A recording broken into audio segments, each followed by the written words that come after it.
Su comandante Marcos, por allá en 1996, cuando yo lo entrevistaba en la selva Lacandona, decía, detrás de estos pasamontañas hay comunidades indígenas. Decía, nos tapamos la cara para que nos vieran el rostro. Y el rostro, en este caso, el rostro es el de una juventud que busca esperanza. En una juventud que nunca ha tenido nada y siempre les han quitado todo. Y ahora levantan la voz. Cuervo, lo mismo, la misma pregunta. El señor Guarín dice, no, es que participan en actividades terroristas. En fin, ¿qué le responde usted? Que decir eso, aunque como lo decía anteriormente, es algo que es habitual en estos regímenes militares, porque hay que llamarlo como tal, pero decir eso y todo lo que se ha dicho es una infamia y un crimen histórico. Y en algún momento van a tener que pagar cada una de las mentiras que están diciendo para poder salvarse. Lo que pasa es que en un Estado social de derecho, como se dice ser el colombiano, lo que están haciendo y lo que ha demostrado no solo el gobierno de Iván Duque, sino los 20 años que hemos tenido de uribismo, no hay respeto por ningún derecho democrático. No hay respeto por ningún derecho ganado a través de la lucha democrática. Es decir, esto es una dictadura, esto es un régimen militar, y la estrategia de llamar terrorista a un pueblo que cada vez es más evidente que se une, se levanta y se para duro por los derechos que le han arrebatado, un pueblo que en este momento los está haciendo temblar, y nosotros solo somos una expresión más de ese pueblo. La primera línea es una expresión más de los pueblos que se paran por sus derechos en contra de los regímenes militares. Y decirle eso a ese pueblo es un crimen histórico. Al final, nosotros sabemos que vamos a vencer. Nosotros sabemos que la esperanza se va a dar y que vamos a tener un mejor país para todos, y por eso estamos todos los días en las calles. Ellos tienen que saber que todo lo que están diciendo no son nada más que estupideces, que ya nadie les cree, que los terroristas realmente son ellos. Cualquier persona que vaya a una marcha, que siquiera vea los videos, se va a dar cuenta del carácter de las marchas acá en Bogotá y en Colombia entera. Es un carácter pacífico, creativo, valiente, decidido, radical en el discurso, pero es pacífico. O sea, la otra vez un senador de Estados Unidos decía, es que esto es absurdo, es que son acogedoramente pacíficas para que la respuesta policial sea tan, pero tan excesiva. Llevamos más de 55 muertos. Y muchos más, porque los desaparecidos posiblemente muchos también son asesinados. Entonces, acá lo que yo le diría a ellos es como ya nadie les cree. O sea, dejen de provocar esto, porque están haciendo matarse el pueblo entre ellos, porque son muy pocos los que están generando todo este caos, y siempre están detrás de escritorios, detrás de corbatas, y todos sabemos cómo se llama. Ellos son los que tienen la potestad, el poder, la voluntad de acabar la masacre y de acabar esta guerra civil que están generando en Colombia. Y son pocas personas. Si ellos realmente tienen la voluntad de cumplir con la Constitución que deberían cumplir, pues dialoguen con las personas y de verdad generen soluciones reales, como la que nosotros hemos pedido acerca de la reforma policial, de forma puntual y concreta. Si no lo hacen, la historia los va a condenar al final. Si no lo hacen, van a pasar como el peor karma, el peor virus que le ha pasado a Colombia, pero que igual superamos.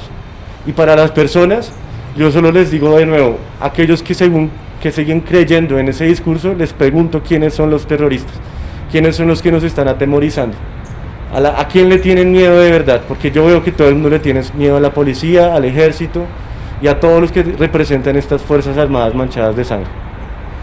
En este momento de la transmisión, vamos a pedirle a nuestra community manager que ponga una encuesta en el tercer canal. Solamente la pregunta. La primera línea le pregunta al país, 2 puntos, ¿quiénes son los terroristas? Y veremos las respuestas. Es el planteamiento que hace Cuervo, y es un ejercicio interesante de poner a la sociedad colombiana a pensar, bueno, ¿qué es terrorismo? ¿Quiénes son los terroristas?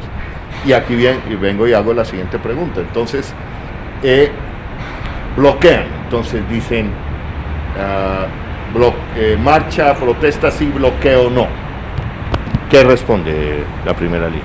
Que la protesta social es un derecho constitucional avalado por la Constitución y también por la consigna de derechos universales de la sociedad civil. Es decir, Si uno en democracia no tiene el derecho, la potestad de protestar bloqueando calles porque no está de acuerdo con el gobierno, entonces no estamos en democracia. Es que esa es la herramienta básica y fundamental que tienen los pueblos democráticos para poder controlar a sus gobiernos y que no se salgan de madres como este gobierno se salió hace mucho tiempo.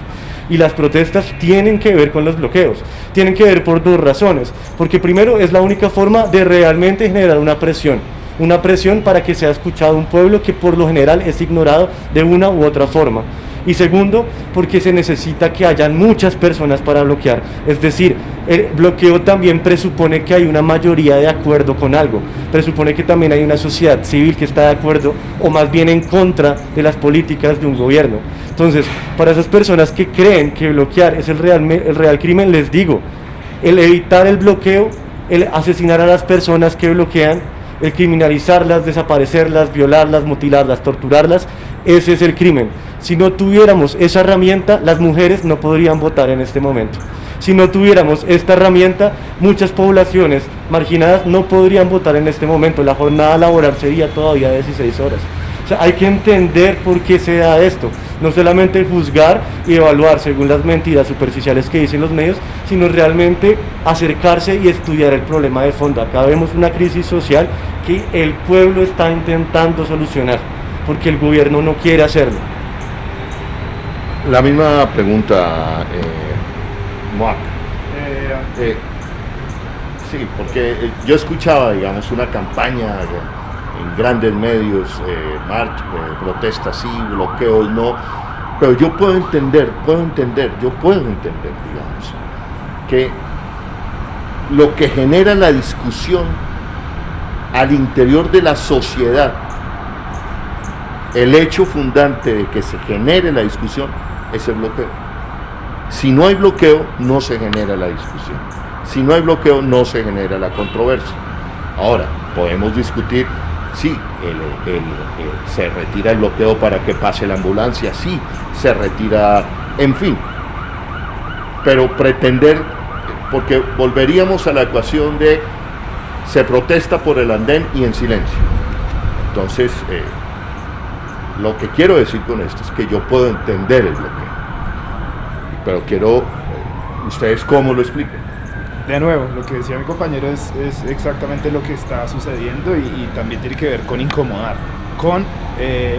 incomodar y también afectar el común, la normalidad, ¿sí? Lo que nosotros llamamos normalidad, porque si no, pues entonces nadie nos va a escuchar. Nosotros no vamos a poner el grito en el cielo andando por el andén, ni haciendo twitteratones, ni haciendo marchas pacíficas, porque igual ya lo hemos hecho, y ya se ha hecho, y en Colombia se ha intentado 1000 veces hacer diferentes cosas para que la gente alce la voz y se manifieste. Por eso nos parece tremendamente cara dura de la narrativa del gobierno decir que marcha sí, pero no así. Es como, ¿por qué se sienten en la libertad de exigirle y continuamente presionar a los manifestantes, que son los que continuamente han estado marginados, empobrecidos, golpeados y maltratados, de decir cómo tienen ellos que protestar o cómo tenemos nosotros que protestar, y encima poner a la gente en contra con falsedades, con mentiras replicadas por los medios, diciendo lo que es Mercedes dice, que no hay corredores humanitarios, que las marchas no dejan pasar las ambulancias, que el paro ha matado a 2 bebés. Es que eso suena como una novela mexicana súper llena de odio, súper llena de intriga, de trauma, y no es así. O sea, lo que se supone es que vamos a bloquear la normalidad de todo un país para que no nos escuche este país, porque es que obviamente ya no nos está escuchando. Desde hace mucho tiempo dejó de escucharnos, y a las personas que no bloquean, sino que lideran procesos pacíficos con las comunidades, terminan descuartizadas o asesinadas como los líderes sociales. ¿Por qué no incomodar? ¿Y por qué hacerle constantemente la pregunta al que protesta de por qué lo hace así? ¿Y por qué no hace? ¿Y por qué se quedan hasta la noche? ¿Y por qué son provocadores? ¿Y por qué le gritan al ESMAD? ¿Por qué la narrativa no cambia? En vez de decirle bloqueos, marchas sí, pero bloqueos no. ¿Por qué no le dicen al gobierno sí, pero no así? ¿Por qué no le exigen exactamente al gobierno lo que le exigen a los marchantes? Le exigen a los marchantes que sean calmados, que anden por el andén, que no les importen las muertes, que evadan las responsabilidades que supone una manifestación fuerte, que es, si en algún momento se aglomeran 17.000 personas como lo hicieron en enero, pues se va a bloquear. Esa va a ser la historia, esa va a ser el momento en que hubo tanta gente inconforme que separó el país. O sea, separó el país entero, y no solo en Bogotá, como está pasando en todas las regiones de Colombia.